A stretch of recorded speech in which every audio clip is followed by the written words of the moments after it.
एक बार एक बहुत ही दुखी व्यक्ति महात्मा के पास जाकर बोलता है, मैं अपने जीवन से बहुत दुखी हूँ। अपने बीवी बच्चों और परिवार को खुश नहीं रख सकता। मैं अपने लिए भी कुछ नहीं कर पा रहा हूँ। कभी कभी तो मुझे अपनी जिंदगी खत्म कर देने का मन करता है।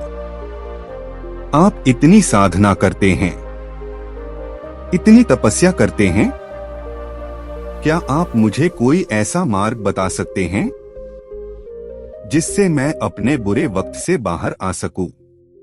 मेरा समय बहुत खराब चल रहा है। 2 वक्त की रोटी का इंतजाम करना भी मेरे लिए बहुत ही मुश्किल हो गया है। अब आप ही बताइए कि मैं ऐसे वक्त में जिंदा रहूं तो कैसे रहूं, कैसे अपने परिवार को खुश रखूं? कृपया करके इससे निकलने का कोई रास्ता बताइए ताकि मैं आसानी से इस समस्या का सामना कर सकूं, क्योंकि मैं बहुत पढ़ा लिखा नहीं हूं। अगर आप बहुत बड़ी बड़ी ज्ञान की बातें करेंगे तो शायद मैं कभी समझ भी नहीं पाऊंगा। व्यक्ति की बात सुनकर महात्मा ने मुस्कुराते हुए कहा, क्या तुम मेरा एक काम कर सकते हो? महात्मा ने सामने की तरफ इशारा करते हुए कहा, वह सामने पहाड़ देख रहे हो, उस पहाड़ पर एक मंदिर है और उस मंदिर के पास चींटियों का घर है, जहां पर हजारों चींटियां रहती है। तुम्हें सुनने में बड़ा अजीब लगेगा। चींटियां उस मंदिर के जमीन को खराब कर देती है, वहां की मिट्टी की उपजाऊ शक्ति को खत्म कर देती है, जिसके कारण वहां पर कोई भी पेड़ या घास उग नहीं पाता है। तुम मेरा एक काम करो, फिर उसके बाद मैं तुम्हारे सवालों का जवाब दूंगा। तुम 7 दिन तक रोज उस पहाड़ी पर जाओ और उनकी चींटियों के घर को तहस-नहस कर दो, उनके घर को तोड़ दो। जब भी तुम्हें चींटियों का घर दिखे मंदिर के आस-पास तो उन्हें वहीं पर तहस-नहस कर देना, लेकिन याद रहे घर को तोड़ते वक्त कोई भी चींटी मरनी नहीं चाहिए। इस बात को समझने का प्रयास करते हुए युवक वहां से चला गया। उसे समझ में नहीं आ रहा था कि आखिर महात्मा जी ऐसा उससे क्यों करवा रहे हैं।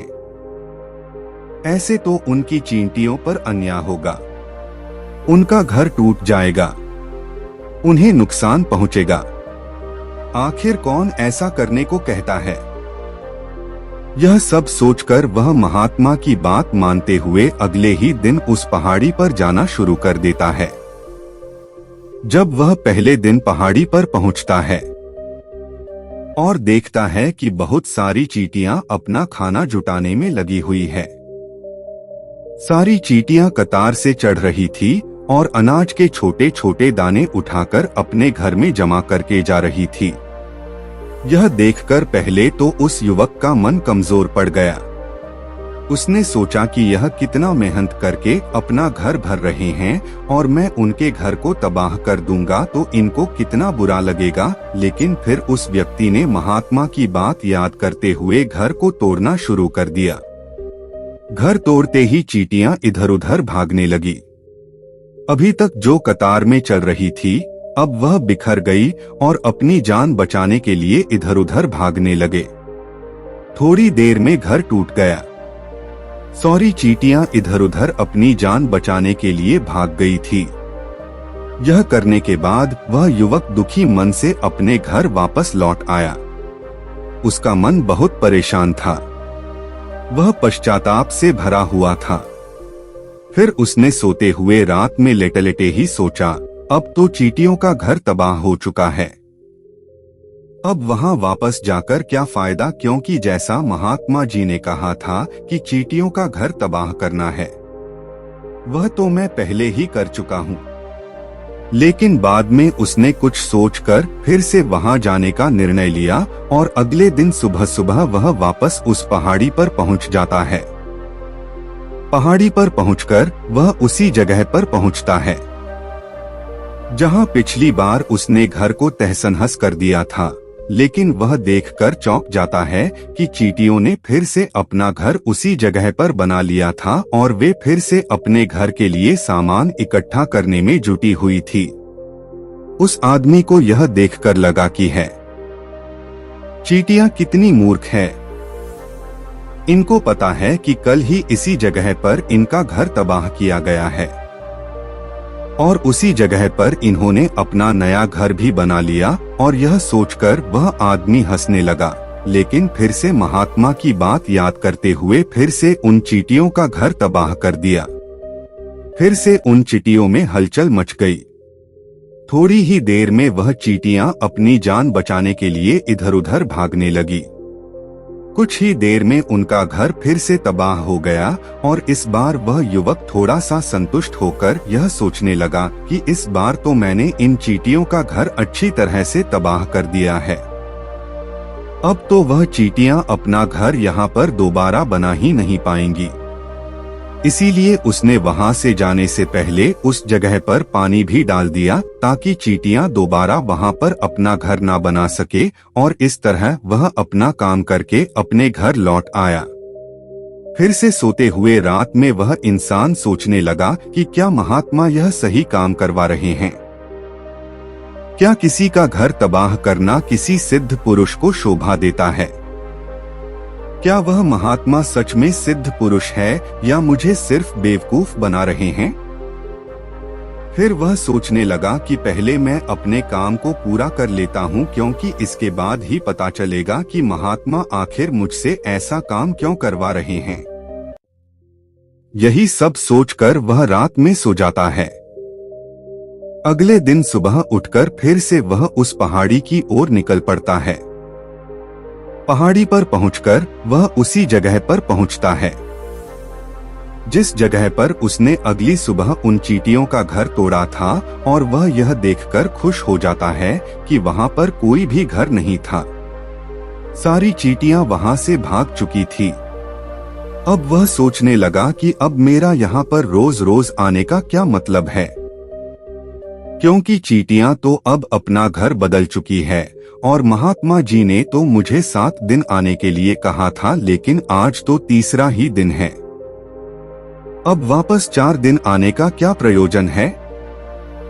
यह सब सोचकर उसने निश्चय किया कि अब यहाँ से सीधे उस महात्मा के पास जाएगा और वह उनको यह सारी बातें बताएगा।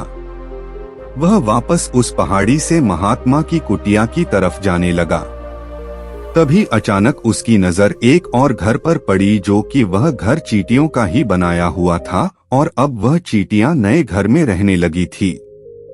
यह नया घर उनके पुराने घर से थोड़ी ही दूर पर था और जब उस युवक की नजर उस घर पर पड़ी तो उसने सोचा कि शायद महात्मा को पता था कि यह चींटियां अपना घर दूसरी जगह वापस से बना लेंगी, इसीलिए उन्होंने मुझे 7 दिन तक आने के लिए कहा था। और यह सोचकर वह इन चींटियों का नया घर भी तोड़ने के लिए आगे बढ़ता है। जब वहां पहुंचा तो उसने देखा कि चींटियां उसी तरह अपने कार्य में लगी हुई थी। वह अपने लिए खाना इकट्ठा कर रही थी और उन्हें अपने घर में जमा करते जा रही थी, जो पुराना घर टूटा हुआ था। वहां पर भी अनाज के कण बचे हुए थे। वहां से भी अनाज इकट्ठा करके दोबारा अपने नए घर में ला रही थी, जहां पर उस युवक का मन कमजोर पड़ गया, क्योंकि वह खुद भी बहुत परेशान था। इसलिए उस व्यक्ति के मन में उन चींटियों के प्रति दया का भाव उत्पन्न हो रहा था। उनके ऊपर उसे दया आ रही थी। वह चाहता था कि वह उनकी मदद करे, लेकिन वह उल्टा उन्हें नुकसान ही पहुंचा रहा था। लेकिन उस महात्मा की बात को याद करते हुए उसने फिर से उस घर को तोड़ने का निर्णय लिया और इस बार वह बहुत ही सावधानी के साथ बिना उनकी चींटियों को नुकसान पहुंचाए उस घर को तबाह करना शुरू कर दिया। इसमें समय थोड़ा ज्यादा लगा, क्योंकि महात्मा ने शर्त रखी थी कि किसी भी चींटियों को बिना नुकसान पहुंचाए यह कार्य करना था। इस बार भी उसने बड़े दुखी मन से उस घर को तबाह कर दिया और दुखी मन लेकर फिर से अपने घर वापस लौट आया, क्योंकि उसने इस बार उनका नया घर भी तबाह कर दिया था। वह उन चींटियों को बसने ही नहीं दे रहा था। अब वह अपने आप को शैतान समझने लगा था। लेकिन फिर से वह उस महात्मा की बात मानते हुए दुखी मन से वापस अपने घर लौट आया। रात में सोने से पहले उसने एक बार फिर से सोचा कि मैं कितना बड़ा शैतान हूँ, कितना बड़ा राक्षस हूँ। मैं अपना घर छोड़ो, मैं उन चींटियों को बसने के लिए कहीं भी जगह नहीं दे पा रहा हूँ। चींटियां मेरे बारे में क्या सोचती होंगी, वह कितना दुत्कारती होंगी। उस महात्मा को मेरे द्वारा ऐसा करवा रहा है। लेकिन फिर भी उसने अगले दिन जाने का निश्चय किया। अगले दिन सुबह सुबह फिर से वह वापस उस पहाड़ पर पहुंच गया। वह देखकर फिर से आश्चर्यचकित रह जाता है। इस बार उन चींटियों ने एक और नई जगह पर अपना घर बना लिया था। वह पहले से भी ज्यादा ऊर्जा के साथ अपना काम कर रही थी और उन्होंने एक रात में पहले से भी बड़ा घर बना लिया था और वह फिर से अपना अनाज और खाना इकट्ठा करने में जुटी हुई थी। यह सब देखकर उस आदमी को लगा कि यह चींटियां किस मिट्टी की बनी हुई है। इनको बार बार यहाँ से भगाने की कोशिश कर रहा हूँ और यह वहीं पर अपना घर बना लेती हैं। क्या इनको पता नहीं है कि मैं इन्हें यहाँ पर कभी भी बसने नहीं दूंगा। यह चींटियां दिखने में इतनी छोटी है, लेकिन फिर भी यह मुझसे हार नहीं मान रही है। बड़ी ताज्जुब की बात है और इस बार गुस्से में उसने घर को तहस-नहस करना शुरू कर दिया। लेकिन इस बार उस घर को तहस नहस करते हुए कुछ चींटियां वहीं पर मर गई। उसके पैरों के नीचे कुचल गई। उनको कुचलने के बाद जब वह अपने अहंकार से बाहर आया, उसने देखा कि गुस्से में उसने उन चींटियों को कितना नुकसान पहुंचा दिया है। उसका मन पश्चाताप से भर उठा और वह रोता हुआ अपने घर वापस आ गया। रात में सोते वक्त उसने सोचा कि मैं उन चींटियों पर बहुत अत्याचार कर रहा हूँ। अब इससे ज्यादा अत्याचार मैं नहीं कर पाऊंगा। यही सोचकर वह अगले दिन उन चींटियों के लिए अपने घर से थोड़ा सा आटा लेकर उस पहाड़ी पर पहुंच जाता है। उसके मन में उन चींटियों के प्रति श्रद्धा का भाव था, दया का भाव था। आज वह उनकी मदद करना चाहता था और जब वह वहां पर पहुंचा, उसने देखा कि चींटियां वापस अपने नए घर को बनाने में जुटी हुई थी। उसने बहुत ही प्यार से उन चींटियों को अपने घर से लाया हुआ आटा खिलाया और अगले 3 दिन तक उसने ऐसा ही किया। वह रोज सुबह जाता और उनके लिए अपने घर से साथ में आटा भी लेकर जाता था और उन चींटियों को बड़े प्रेम से खिलाता। 7 दिन के बाद वह उस महात्मा के पास हाथ जोड़कर पहुंचता है और कहता है कि है महात्मा जी, मुझे माफ कर दीजिएगा। मैंने उन चींटियों का घर तबाह करने के लिए बहुत प्रयास किया। मैंने उनका घर तबाह किया, एक बार नहीं बल्कि 4 बार मैंने उनका घर तोड़ा। उसके बाद मैं हिम्मत नहीं कर पाया, उनके घर को फिर से नहीं तोड़ पाया। मैं समझ सकता हूँ कि मैंने आपका दिया हुआ काम पूरा नहीं किया और जिसके बदले आप मुझे वह तरीका नहीं बताएंगे जिससे मैं अपने बुरे समय से बाहर निकल सकता हूँ। लेकिन मुझे इसका कोई खेद नहीं है, क्योंकि मुझे लगता है कि मैंने जो किया वह सही किया। इसीलिए मैं आपसे आज्ञा लेकर वापस अपने घर जा रहा हूँ। कृपया मुझे वापस अपने घर जाने की आज्ञा दीजिए। यह सुनकर उस महात्मा ने मुस्कुराते हुए कहा, अरे भंते, कहाँ चल दिए, रुको तो सही, जलपान तो कर लो, थोड़ी देर ठहर जाओ, उसके बाद चले जाना। और यह कहकर वह महात्मा उस युवक के लिए पानी लेकर आते हैं। पानी पिलाने के बाद महात्मा उस युवक से पूछते हैं कि तुम मुझे यह बताओ, आखिर तुम उन चींटियों का घर तबाह क्यों नहीं कर सके? वह चींटियां तो इतनी छोटी छोटी है और तुम कितने विशालकाय हो, फिर भी तुम उन छोटी छोटी चींटियों का घर तबाह नहीं कर पाए। कहाँ है तुम्हारी शक्ति, तुम्हारा बाहुबल? इसका जवाब देते हुए उस युवक ने कहा कि हे महात्मन, मैंने उन चींटियों का घर तबाह कर दिया था, बार बार किया था। एक बार तो गुस्से में मैंने उन चींटियों को भी हानि पहुंचा दी थी, लेकिन जिस दिन मैंने उन चींटियों को हानि पहुंचाई, उस दिन मुझे लगा कि मैं इन चींटियों को क्यों हानि पहुंचा रहा हूं, क्यों इनको तकलीफ दे रहा हूं, और उसी दिन से मैंने उन्हें क्षति पहुंचाने की बजाय उनकी सहायता करनी शुरू कर दी। यह सुनकर महात्मा ने कहा, यही तो सीखने की बात है कि एक छोटी सी चींटी हमें जीवन का संदेश दे जाती है। मैंने तुम्हें चींटियों का घर तबाह करने के लिए नहीं भेजा था। मैंने तुम्हें भेजा था ताकि तुम उन चींटियों से कुछ सीख ले सको। तुम्हें उन चींटियों से क्या सीख मिली? क्या तुम मुझे बता सकते हो? यह सुनकर अपनी पूरी कहानी बयां कर दी। पूरी कहानी सुनने के बाद महात्मा ने मुस्कुराते हुए कहा कि भंते, पहली सीख जो इन चीजों से देनी थी वह यह थी कि तुमने कितनी ही बार उनके घर को तोड़ने की कोशिश की, कितनी बार प्रयास किया कि उनका घर तबाह हो जाए, लेकिन वह हर बार अपना नया घर बना लेती थी। उन्होंने कभी भी हार नहीं मानी। अगर वह हार मान लेती तो वह चींटियां तुम्हें वहां पर नहीं मिलती।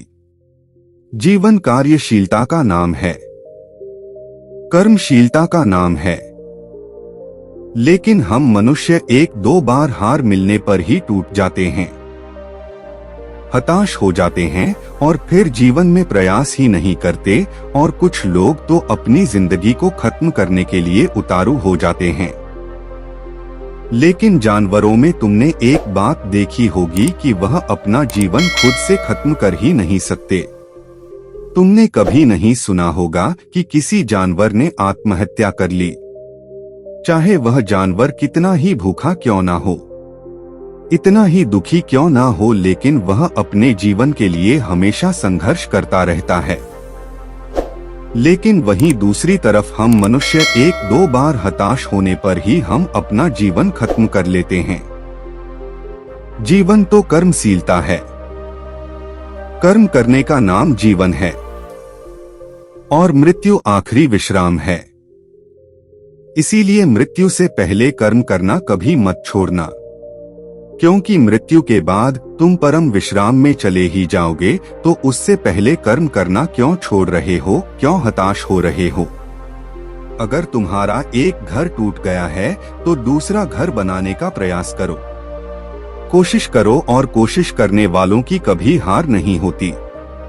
यह तुम उन चींटियों से देख चुके हो, दिखने में तुमसे कितनी छोटी है वह चींटियां, और तुम इतने बड़े हो, लेकिन उनका मन तुम्हारे मन से इतना बड़ा है, इतना विशाल है, इतना दृढ़ संकल्पी है। कितनी बार उनका घर टूटने पर भी उन चींटियों ने कभी हार नहीं मानी।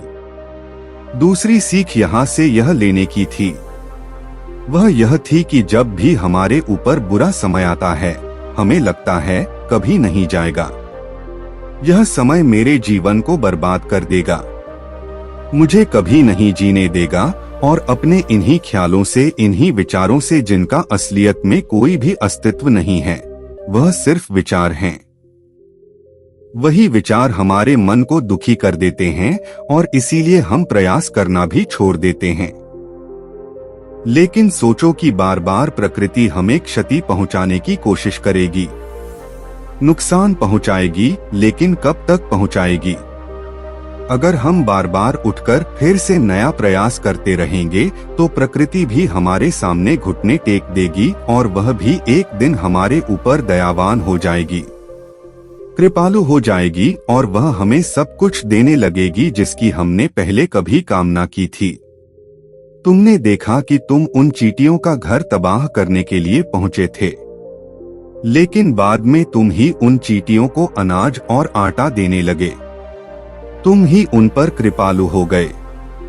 ऐसा क्यों हुए? क्योंकि तुमने देखा कि वह चींटियां हार ही नहीं मान रही है। इसी तरह अगर तुम भी कभी अपने जीवन में हार नहीं मानोगे तो एक न एक दिन यह प्रकृति तुम्हें वह सब कुछ देगी जो तुम अपने जीवन में पाना चाहते थे। इसीलिए दो सीख हमेशा याद रखना, कर्मशीलता कार्य करते जाना, और दूसरा एक ना एक दिन प्रकृति तुम्हारे उस कर्म का परिणाम अवश्य देगी। तो दोस्तों, कैसी लगी आपको यह कहानी? कमेंट करके जरूर बताना। अच्छी लगी हो तो इस चैनल को सब्सक्राइब जरूर करना। तो मिलते हैं अगली कहानी में, तब तक के लिए खुश रहिए, अपना ध्यान रखिए।